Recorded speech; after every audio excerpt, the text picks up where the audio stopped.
Bom dia a todos. Neste sábado nós teremos um batismo especial. A Ellen pequena, né? Vai se batizar também, daqui a pouco. A Ellen adulta que cantou agora. Cadê a Ellen? Tá? Ali atrás. Foi com essa idade que eu te conhecia, Ellen? Não, né? Você era mais velha, né? Você tinha mais idade. Daí mais ou menos, né? Não foi eu que batizei a Ellen, né? Mas eu, quando conheci a Ellen que cantou agora, ela tinha essa idade assim da outra e vai se batizar outra. É interessante, né? As gerações vão crescendo, vão se desenvolvendo, os talentos vão chegando, né? Deus se deu um presente, viu? Continua o ministério assim, segue em frente do jeitinho que Deus pediu, tá bom? E agora vamos também ter a Ellen, filha da Rosane. Daqui a pouco vai ser as águas batizadas. Nós não conseguimos fazer isso na primavera, vamos fazer isso hoje. E no primeiro sábado de novembro, né, Esther? Vamos ter a Juliana também. Tudo bem, Juliana? Dá uma cena pro pessoal que você vai lá e ela sentadinha lá com a mamãe e o papai dela também. Estamos tendo uma safra muito boa de crianças nessa igreja, né? Crianças bem preparadas, famílias estruturadas. Isso nos dá aí uma expectativa de uma geração futura muito boa. Deus está no controle. Abra suas Bíblias nessa manhã agora, no livro de Gênesis. Eu vou abrir a minha também aqui. A princípio, vamos ler o capítulo 20, primeiro capítulo, aliás, capítulo 1, versículo 27. É uma afirmação da criação. É um autor, segundo nós conhecemos, Moisés, que escreveu o Pentateuco. Ele afirma agora, diz assim: criou Deus, pôs o homem, a sua imagem, a imagem de Deus o criou, homem e mulher os criou.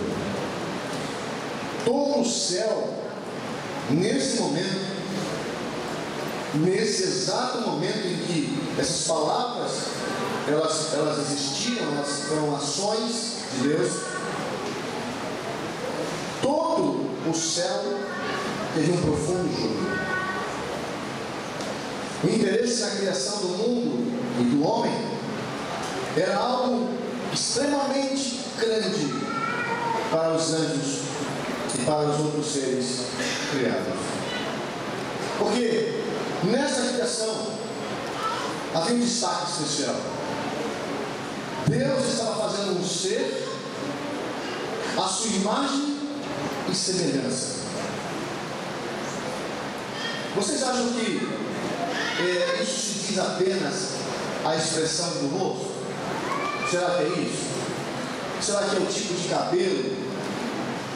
Será que Deus fez o homem assim, como se fosse uma réplica física dele? É isso que está em questão nesse momento? Claro que não. A imagem e semelhança de Deus diz respeito a uma coisa muito mais importante: caráter. O ser humano foi criado nos moldes do caráter de Cristo. Por isso que Jesus, quando vem à terra, ele é chamado de segundo o quê? Segundo Adão. Porque Adão, quando foi criado, ele foi criado à imagem e semelhança do Altíssimo. Esses seres humanos eram uma ordem distinta e nova na criação do universo. E segundo os textos inspirados eles foram criados com o desígnio do Criador para serem a expressão máxima da pessoa de Deus. Eles foram criados para representar esse caráter. E olha, queridos, eles receberam um poder fantástico. A mente do primeiro casal Os tecidos nervosos, as células nervosas eram perfeitas. E tinha um detalhe a mais. David Harold, de 11 de fevereiro de 1912, o Soares disse que foi colocado no exato momento da criação, no cérebro humano, toda a informação da natureza. Adão não precisou de professor para saber as leis da caridade. Adão conhecia todos os segredos da natureza. Tudo que nós hoje, como seres humanos, também inteligentes, mas menos desprovidos, tudo que nos aguça a curiosidade, tudo que nos desperta o interesse, principalmente porque tem a ver com coisas que são importantes para nós. Nós pesquisamos, nós estudamos. Os cientistas não se cansam de se aprofundar nesse tema, mas eles pouco sabem a respeito da natureza. Mas Adão, que era santo aos olhos de Deus, tinha todo esse conteúdo, tinha toda essa sabedoria. E sabe qual foi a parte ruim? É que essa coisa ele não conseguiu transferir para os seus filhos em pecado. Adão era o único da espécie que tinha todo esse conhecimento. Você sabe o que é depressão? É bom estar deprimido? Quem já passou por isso sabe que não é bom. Adão foi o primeiro depressivo da história da humanidade. Quando Adão tomou ciência, de fato, da crise que havia se instituído por conta da sua negligência, eu nem digo desobediência, porque desobediência direta foi a de Eva, e a dele foi negligência. Ele poderia ter evitado, ele poderia ter, no mínimo, questionado, levado o caso para Deus. Mas ele, negligentemente, tomou a decisão sozinho de pecar. Sabe o que aconteceu, queridos? Naquele momento, Adão entregou o seu direito de primogenitura para o vencedor. Quem venceu naquela hora? Quem foi que venceu naquela hora? Não foi Satanás? Ele entregou, como Esaú havia entregado para Jacó, o seu direito de primogenitura. Se você for agora no capítulo 3, dá uma olhadinha em Gênesis aí.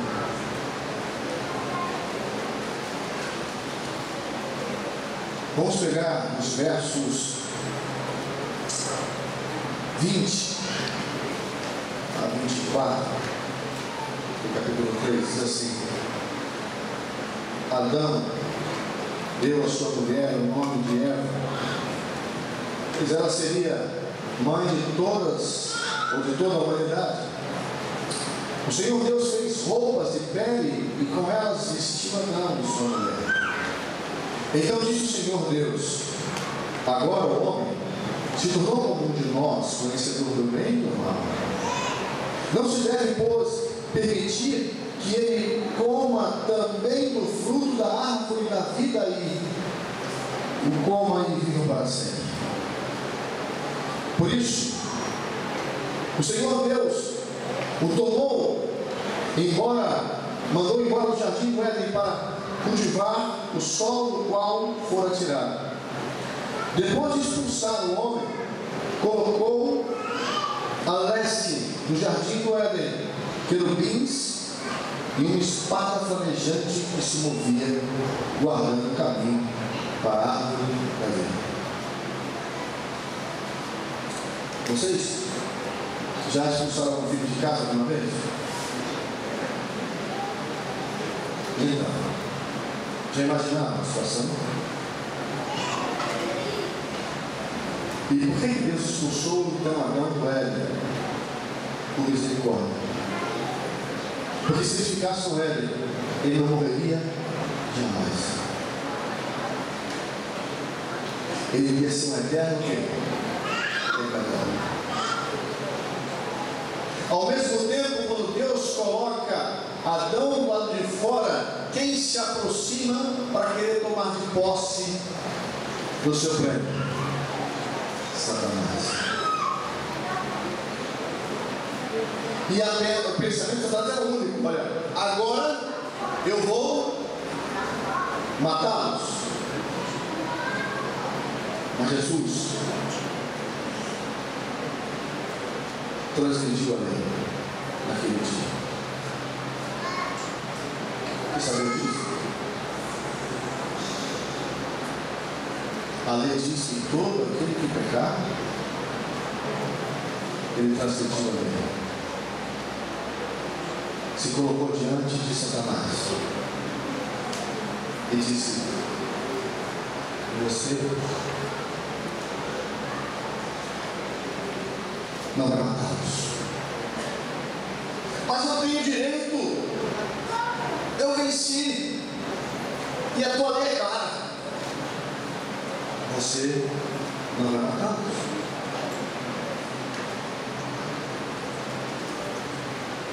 No futuro, eu vou resolver essa situação. E naquele dia, meus queridos, quando Cristo transgrediu a lei, permitindo que Adão e Eva ficassem vivos, o caráter de Deus foi colocado em dúvida. E era tudo que Satanás queria. Por isso que na cruz nós entendemos que foi vindicado o caráter de quem? De Deus. E também foi conquistada a justiça para os homens. Diz que a misericórdia e a justiça se beijaram, se encontraram na cruz. Porque ali na cruz, queridos, não foi só um trabalho para salvar você e eu. Foi um trabalho para vindicar o caráter de Cristo, o caráter da divindade. Qual foi o outro momento que Jesus de novo transgrediu uma lei diante de Satanás? Vocês sabem como foi? Abre o livro de Judas, é uma página só.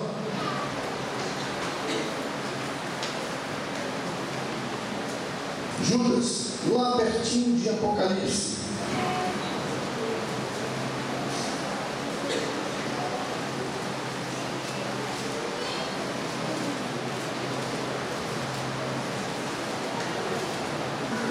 É só chegar em Apocalipse e voltar, tá? Assim, não tem dificuldade.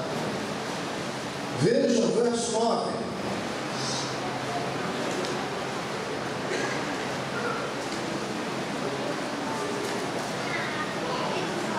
Verso 9 diz assim: contudo, nem mesmo o arcanjo Miguel, que vocês sabem é Jesus Cristo, quando estava disputando com o diabo acerca do corpo de Moisés, nem mesmo ele ousou fazer acusação injuriosa contra ele, Satanás, mas disse: o Senhor te repreenda.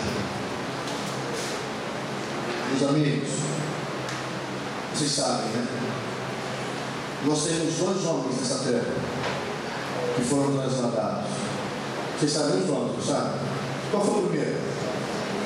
Enoque. O primeiro a ser transladado. Subiu vivo do céu. Qual foi o segundo? Elias. E sabe quem seria o terceiro?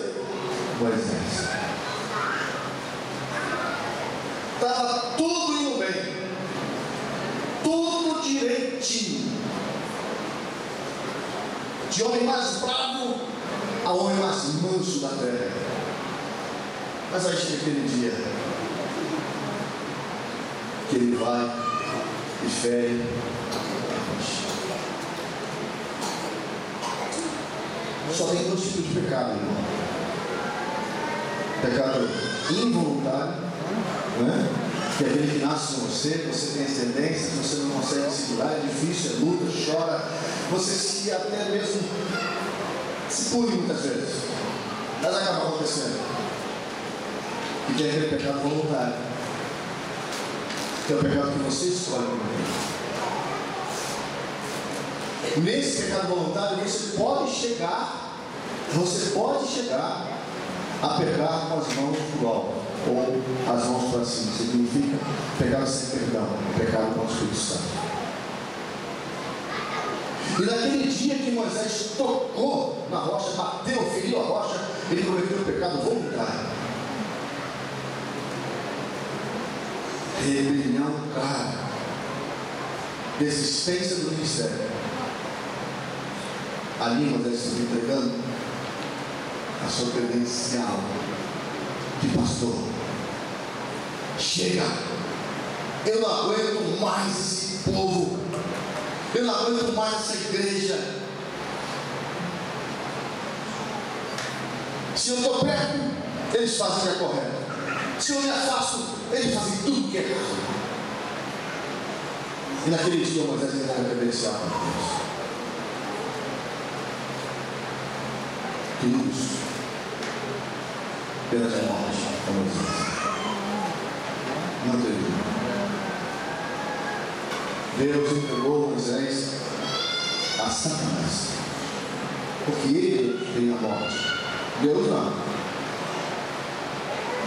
E quando Moisés foi levado lá em cima do monte para cerrar os seus olhos, ele não recebeu.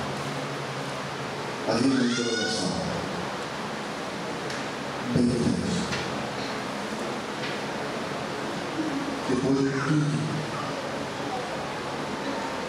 que aconteceu, depois de tudo que ele viveu, perdeu a situação. Satanás, segundo o texto também inspirado, patriarcas e profetas, cuidou de uma coisa: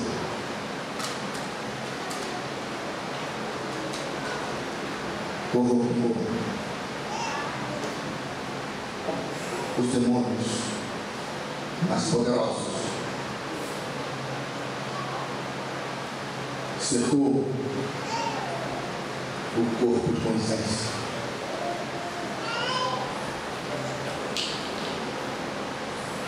E quando Miguel se aproximou, Miguel não foi para conversar.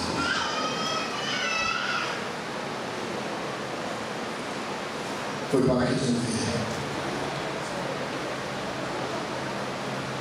E Satanás foi assim: outra vez não. E dessa vez eu não estou sabendo. Você não vai levar.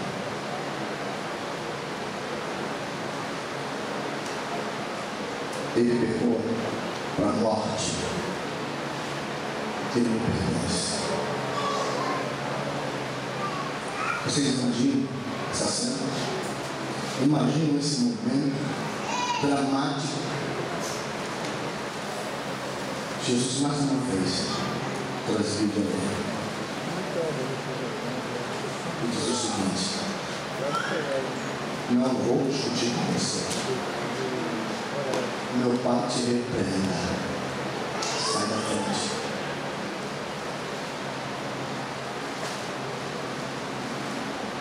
Chama Moisés a vida outra vez. Sem um direito à salvação.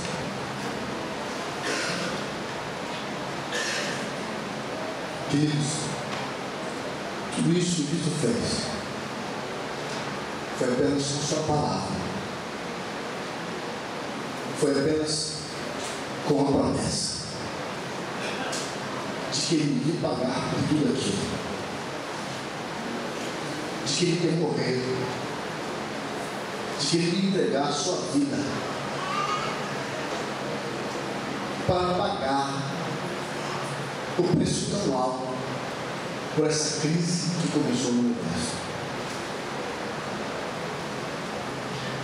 Se vocês abrirem agora as Bíblias de vocês também junto comigo, em Romanos, capítulo 3, está aí pertinho de Judas. Eu estou quase perdendo a voz, mas eu acho que vai dar para chegar até o final.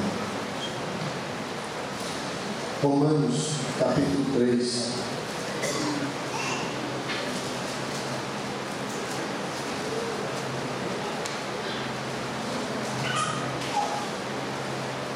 Veja a partir do verso 20, só o verso 23 aí, depois vamos ver um outro capítulo. Verso 23 do capítulo 3 de Romanos.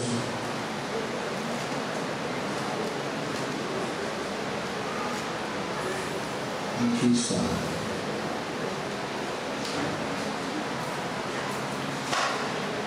Pois todos pecaram e estão destituídos da glória de Deus.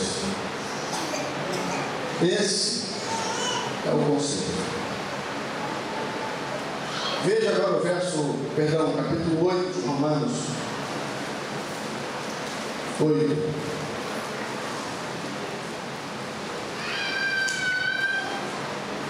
O verso 30 está aí, 31 diante. Vocês viram lá, né? Olha, todos estão instituídos da glória de Deus, todos pecaram, ninguém serve, ninguém presta. Agora veja o capítulo 8, a partir do verso 31. Que diremos, pois, diante dessas coisas? Olha como é que o apóstolo Paulo começa. Que diremos, pois? Ele segue assim: se Deus é por nós,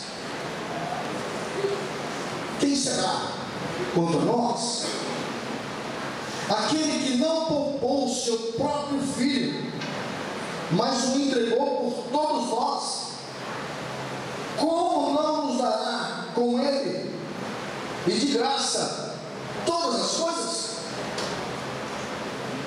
E ele segue assim: quem fará alguma acusação contra os escolhidos de Deus? Quem? É Deus quem os justifica. E ele segue mais: quem nos condenará?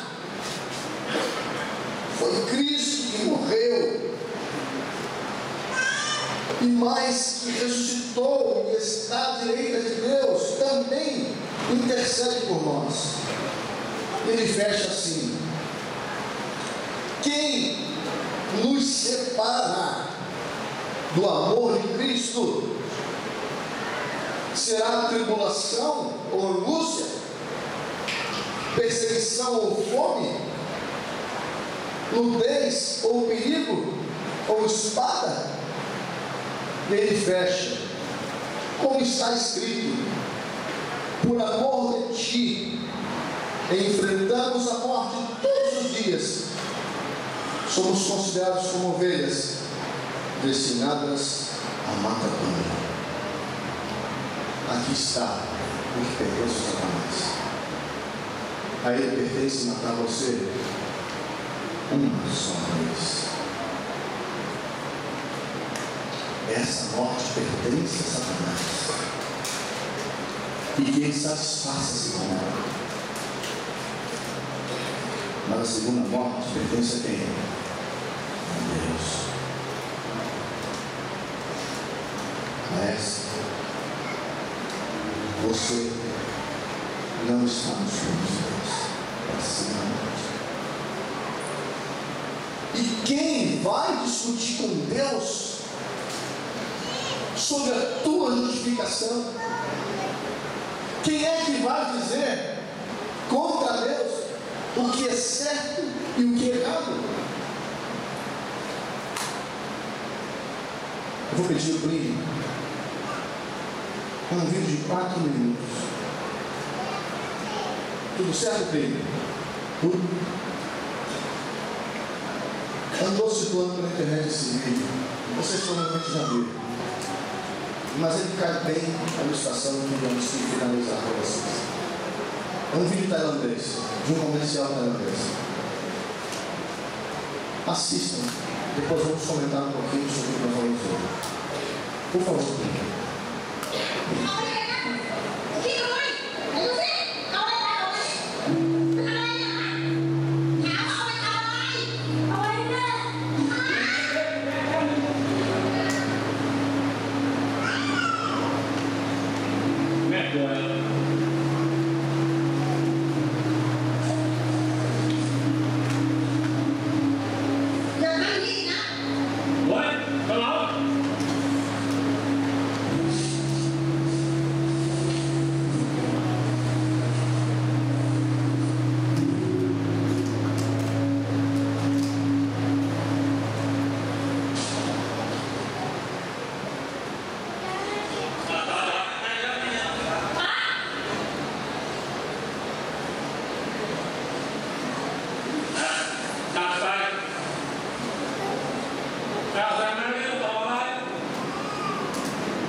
É lindo, né? Quantos já conheciam esse vídeo? Bastante. Mas valeu a pena ver de novo, não foi? Assim é o princípio básico da salvação. Um dia, Jesus Cristo prometeu para Adão. Outro dia, ele veio a esse mundo e nasceu como homem. Poucos o reconheciam. Poucos os aceitaram. Muito poucos foram aqueles que ficaram com ele até o final. 12 mil anos se passaram.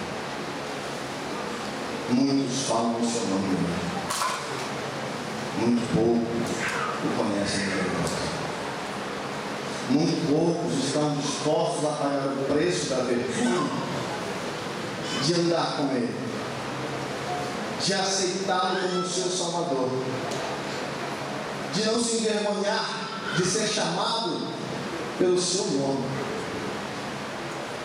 E a esses poucos que se colocam à disposição para pagar um preço que parece tão pequeno, mas é tão grandioso diante da multidão, o preço de ser um cristão, de ser um homem ou uma mulher do Senhor. E geralmente são pessoas que um dia tomaram uma decisão, aquela mais séria de sua vida, vieram à frente, talvez em vários apelos, ou talvez em apenas um apelo já decidiram pelo batismo. E no dia que esse batismo aconteceu, essa dívida foi paga por Cristo. Você disse para o mundo: estou pagando o meu preço. Eu reconheço Ele como Messias. O mundo não enxergou assim, mas você viu. Você enxergou lá na frente, você já enxergou Cristo glorificado, você quer a volta dele, você sabe com quem você fez o negócio. Você lembra o dia do seu batismo? O mês, o ano? Foi nesse dia que você fez você. E se você não estiver vivo na volta de Jesus e for ressuscitado, quando você for ressuscitado, Ele vai dizer: essa dívida está paga. Por essa morte, a segunda morte, Ele não passa. Nessa manhã, nós temos a Eva, a pequena Eva. Vem aqui, por favor.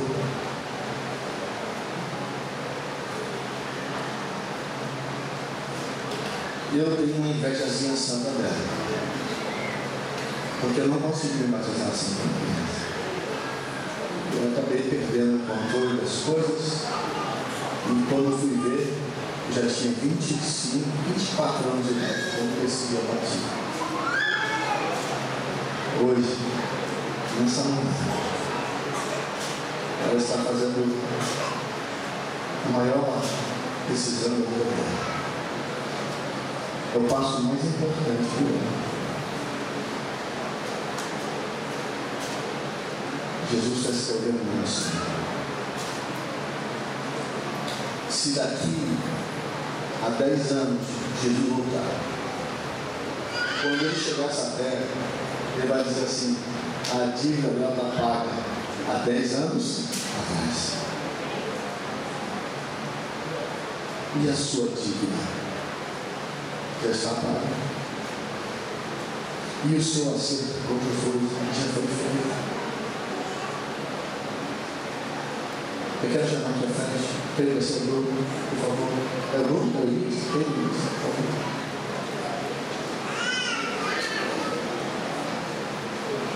Nesse momento, mesmo com essa idade pouca, mas uma consciência privilegiada, ela vai declarar publicamente agora para vocês a fé dela. Esse é o preço. Para alguns que estiverem vivos na volta de Jesus, talvez o preço fique um pouquinho mais caro, porque você vai ter que fazer isso diante de um decreto de morte. Mas que Deus nos proteja e nos guarde. Se for preciso fazer com você assim, a profissão de fé, não sei. Elias, prossiga com a profissão de fé. Deus está me preparando lá atrás. Daqui a pouco estamos assistindo esse espetáculo do nascimento novo. Que Deus abençoe.